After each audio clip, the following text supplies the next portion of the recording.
స్నేహితులారా, ఈ సమయాన్ని బట్టి దేవునికి వందనాలు తెలియజేస్తా ఉన్నాను.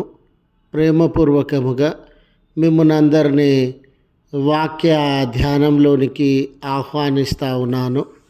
యోసేపు దేవుడు అనే ఆలోచనను మీతో కూడా పంచుకోవడానికి ఇష్టపడుతూ ఉన్నాను కనుక దేవుని యొక్క వాక్యమును మీరు ముగింపు వరకు ఆలకించాలని మీ కుటుంబ సభ్యులతోనూ తోటి విశ్వాసులతోనూ ఈ వీడియో షేర్ చేసుకోవాలని మీ ప్రార్థన మనవులను తెలియజేయండి. నమ్మకంగా ప్రార్థిస్తాము. ఈ వీడియో మీ ఆధ్యాత్మిక జీవితములకు ఉపయోగకరంగా ఉంది అని మీకు అనిపిస్తే దయచేసి ఈ ఛానల్ను సబ్స్క్రైబ్ చేసుకునవలసినదిగా మనవి చేస్తూ ఉన్నాను. లేఖనము ఆది కాండము 7వ అధ్యాయము 25వ వచనము. యోసేపు దేవుడు నిశ్చయముగా మిమ్మును చూడవచ్చును.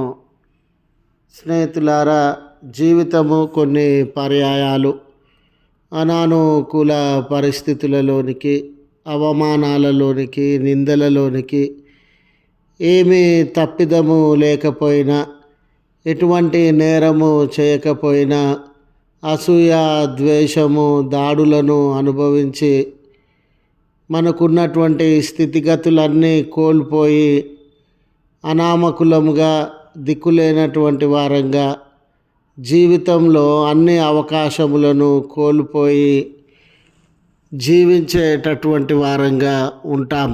యోసేపు గారి జీవితాన్ని కూడా గమనించినప్పుడు వారు చేసిన నేరం కానీ, దోషం కానీ, తప్పిదము కానీ ఏమీ లేని పరిస్థితుల మధ్య తన అన్నదమ్ములందరూ తన మీద అసూయ, ద్వేషములను పూని, నిందలను మోపి అసలు చంపాలన్నంత కోపము కలిగినటువంటి వారై మరి అతనిని గాయపరిచి, అవమానించి ఇతర దేశములకు బానిస వలె అమ్మినటువంటి సందర్భం.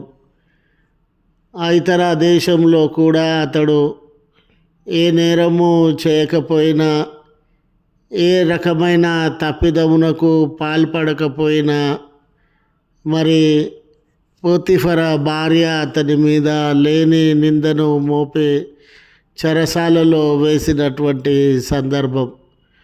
ఒక వ్యక్తి జీవితము పతనమైపోయింది, ఒక వ్యక్తి జీవితము నాశనమైపోయింది, ఒక వ్యక్తి జీవితము ఇక బాగుపడే అవకాశము లేదు అనడానికి దీనికంటే గొప్ప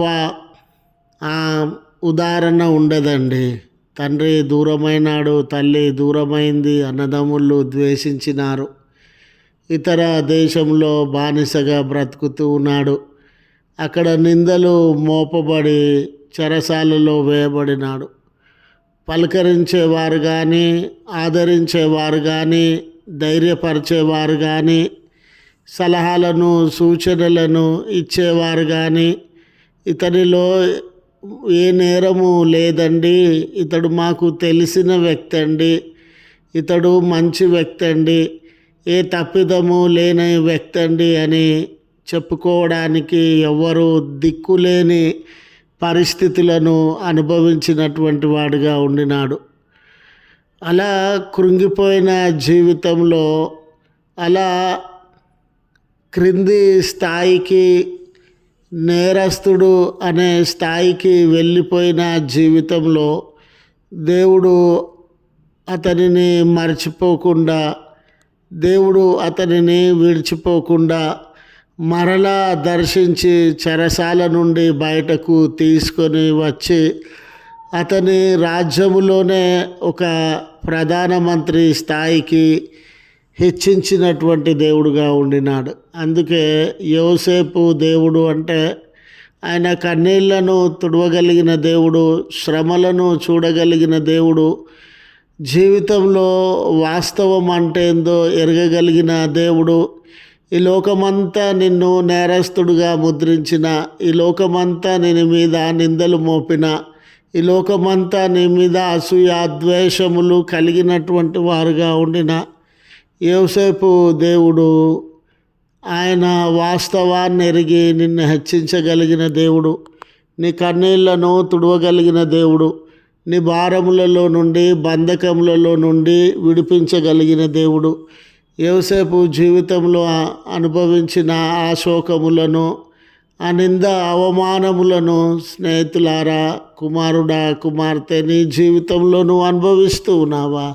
దేవుడు నిన్ను అలాగుననే విడుదలలోనికి నడిపించి హెచ్చించగలిగిన వాడని గుర్తు చేస్తూ ఉన్నాను. వీటన్నిటిని బట్టి తన సహోదరులతో మరి తమ దేశము కానీ ఐగుప్తు దేశంలో పరవాసులుగా నివసిస్తున్నటువంటి తన ప్రజలతో యోసేపు గారు ఈ మాట మాట్లాడుతూ ఉన్నాడు. నన్ను నా జీవితంలో ఇన్ని కార్యములను జరిగించిన దేవుడు మిమ్మల్ని కూడా వదలడు. అన్నలారా, మీ జీవితములను కూడా ఆయన దర్శిస్తాడు, మరలా వాగ్దాన భూమిలోనికి మిమ్మల్ని నడిపిస్తాడని ఈ మాటలో వారికి ఆదరణను నిరీక్షణను బోధించేటటువంటి వాడుగా ఉన్నాడు. మన జీవితాలను కూడా దేవుడు చూచి ఆదరించేటటువంటి వాడు అని గుర్తు చేస్తూ ఈ మాటలను ముగిస్తూ ఉన్నాను. ప్రార్థించుదాము. కృపగల తండ్రి, ప్రేమగల మా దేవ, మీ పరిశుద్ధ నామమునకు వందనాలయ్యా.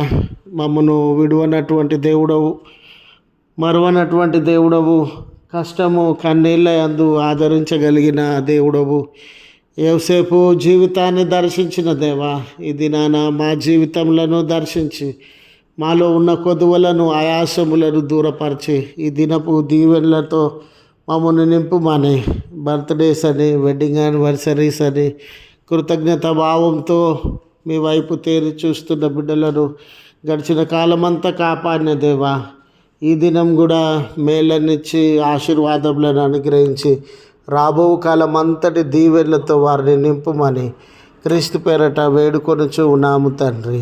ఆమెన్. తండ్రి, కుమార, పరిశుద్ధాత్మ త్రియేక దేవుని దీవెన మనకు తోడై ఉండి మనలను కాపాడును గాక. ఆమెన్.